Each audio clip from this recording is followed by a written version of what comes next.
మీ కాకినాడలోనే అనుకుంటా ఆ ద్వారంపూడి చంద్రశేఖర్ రెడ్డి దగ్గరికి వస్తే జగను ఆ రోజున జగను ఎగబడ్డారు అతన్ని చూడడానికి అక్కడ ఏది రాజశేఖర రెడ్డి మరణం తర్వాత జరిగింది. అప్పుడు అతనికి ఆశ్చర్యం ఏంటి, ఎంతమంది నా కోసం ఎగబడుతున్నారు అన్నటువంటిది.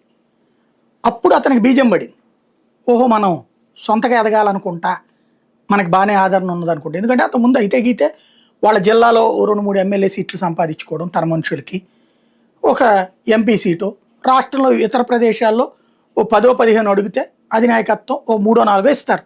ఇది ఇదివరకు ప్రాసెస్.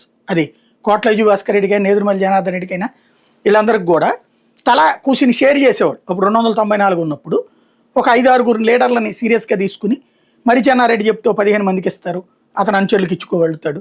నేదురుమల్లో 15 మంది తన అంచెలకు ఇచ్చుకుంటాడు. కోట్ల భాస్కర్ రెడ్డి 15 మంది అంచెలకు ఇచ్చుకుంటాడు. రాజశేఖర రెడ్డి 15 మంది అంచెలకు ఇచ్చుకుంటాడు. వీళ్ళతో పోల్చుకుంటే రాజశేఖర రెడ్డి మనుషులకు ఒక 5-6 మించి ఇచ్చేవాళ్ళు కాదు సీట్లు అప్పుడు. ఇట్లా అందరికీ పంచేటటువంటిది ఉండేది.